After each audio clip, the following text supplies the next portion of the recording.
Hello YouTube, welcome to my channel or welcome back to my channel.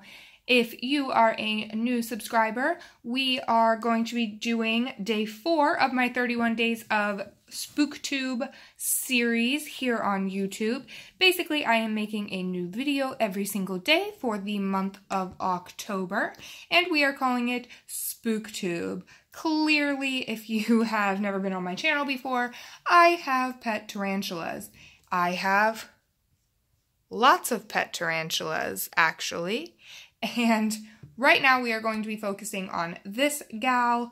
This is Scarlet. She is a GRAMMOSTOLA ROSEA. Now, today's video I am not going to be in. We are going to be just kind of staring at Scarlet here. She is going to be the star of the show. I am not feeling very great, so I did not want to appear in today's video. Hopefully, I will feel better by tomorrow. I am eating my vitamins and drinking my juice. But yeah, today we are going to be making Scarlet the star of the show, and we are going to be talking about these guys. These guys are the GRAMMOSTOLA ROSEA. If you are not familiar with the GRAMMOSTOLA ROSEA, they are basically just what we consider a red rose hair. There is a brown colored form rose hair as well, but that is a different scientific name. That is the GRAMMOSTOLA porteri versus the GRAMMOSTOLA ROSEA, which is what we are looking at here. So their common name is going to be the red rose hair, or the red colored form rose hair. You may be wondering where you can find these guys in the wild, because clearly she is not in the wild right now. She is my pet. But if you were to go out and want to find one of these guys in the wild, you could find someone like her in Bolivia, Chile, and Argentina. That is their native habitat. Now, when you are recreating their habitat in captivity, if you are wanting to keep one as pets, clearly where they are from in the wild is more of a desert area. Now, because they come from a northern area that's mostly desert, it's very dry, but temperatures are a little bit cooler than what you would expect from when someone would say desert. You normally would expect very hot, but these guys actually don't need it very hot. They can survive anywhere from 65 to 75 degrees Fahrenheit, which is pretty low temperatures for a desert scene. So when you are keeping them in captivity, you want their temperatures between around 65 and 80 degrees, which you can keep a thermometer on, or basically just room temperature. I never use any sort of extra heat or added heat for any of my tarantulas, especially these guys. They just kind of like it room temperature. They don't need anything too crazy warm. Now, one of the big things is going to be humidity, because a lot of people assume a spider likes a very dark, moist place. Not with these guys. These guys do not like it very moist. You can see she's kind of cleaning her fangs there. That's why she's moving her front legs. She just got a drink, so now she's cleaning up her fangs so she doesn't feel dirty. But yeah, these guys don't like it very moist. They like it very dry. As you can see, her substrate there is very dried up. It's not moist. She has it dried and webbed. The reason for that is because coming from a northern desert area clearly is not a very moist place. So most of the time I just keep a water dish in their enclosure and just spritz it down about once a month just to give some added humidity during certain points of the month. So yeah, I would normally just recommend keeping a water dish in these guys. Humidity is not something you really need to monitor too closely with them, because they don't really care if it's too humid in there. Something dry is their heaven. So when you are setting up an enclosure, you can kind of see here, if I zoom out, that she has a clay pot that she likes to hide in, which she's hiding in now because I'm obviously shining a bright light on her and she's not a fan of that.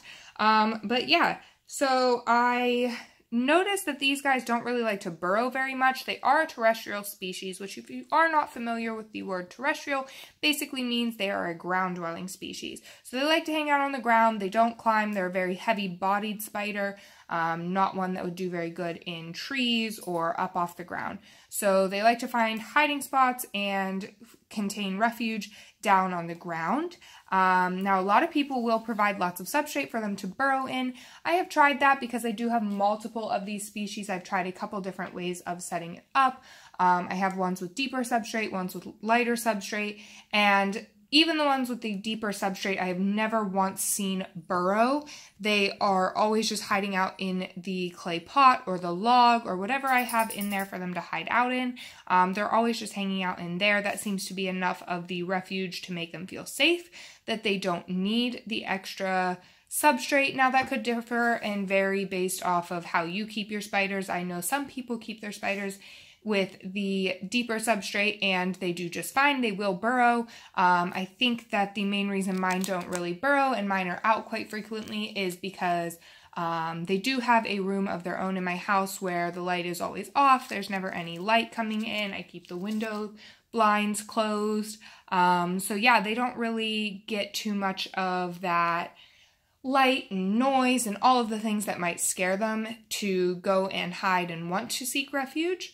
So yeah, I think most of the time setting them up in captivity, you should do just fine with a clay pot, a log, something for them to hide in, and you can provide the deep substrate if you would like, just as a secondary option for them.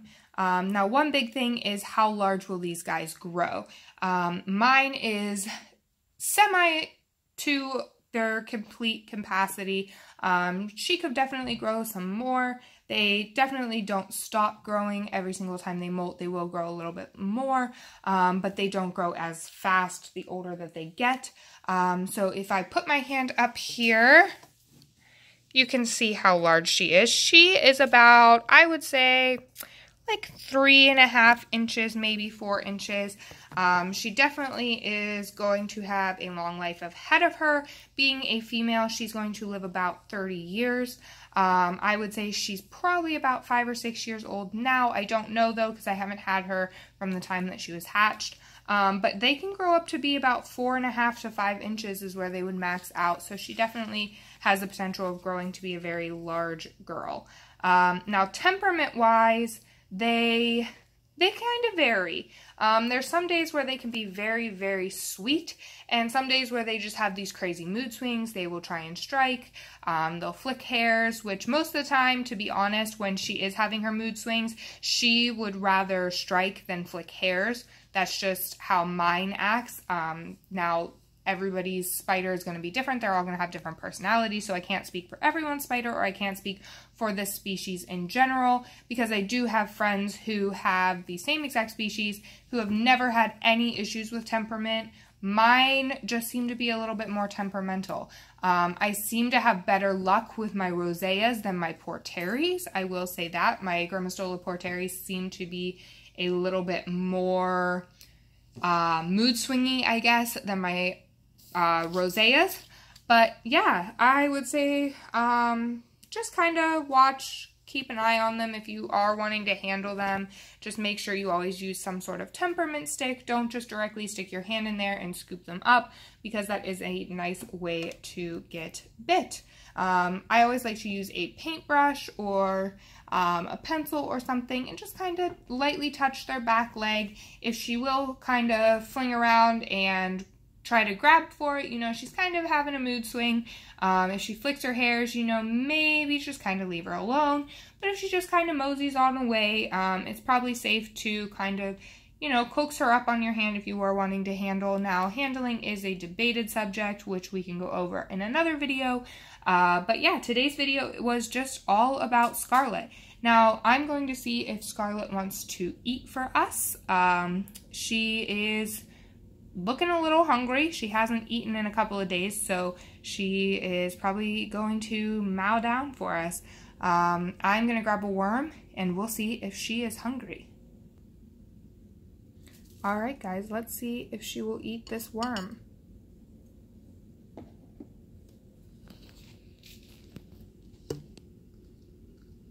Come on, girl. You hungry?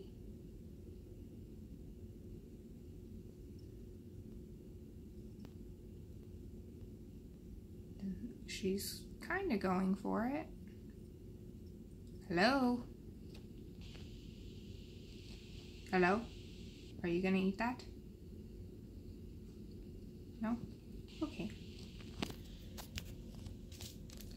Well, I'm gonna pull that worm out of there real quick. Are you sure you don't want this? Okay. Alrighty guys, so sorry that we couldn't get a really cool feeding response out of her. I at least thought that that would make this video a little bit more fun. I know this wasn't anything super exciting, but I did think that it would be cool to kind of put an educational video out there and not just make this whole month only fun. I thought that some education would be fun, especially since this whole channel was started on the idea of me wanting to educate. So yeah, this was just a species related video. If there are any other species that you want me to do this type of video for, definitely leave that in the comments below. I would be glad to check it out and see if there are any other species that I could do for you. I probably will only do species that I own or have owned, just because I feel like having some experience with them is a little bit easier to talk about than having no experience with them. So yeah, if you guys did want to see any other species, like I said, please leave those in the comments below. Also, if you have any questions for me to answer in an upcoming feeding Q&A, please leave those in the comments down below as well. I am still collecting questions for that Q&A on here, on Instagram, on Facebook, and my Snapchat. Also, if you don't have any of those social medias, you can also email me any questions you may have that I could answer in that Q&A. My email will also be linked in the description box below. If you like this video, go ahead and give this video a thumbs up. If you are not subscribed to this channel already, please go ahead and do so. We would love to have you here in our Spooter family. Also, if you like this type of content and you do like my channel and want to support this channel even more, there is a Patreon page you can check out in the description box. Please go ahead and check that out while you are down there as well. Like I said, this was day 4 of 31 days of SpookTube. I will see you guys tomorrow for day 5. Bye! Psst, don't forget to subscribe.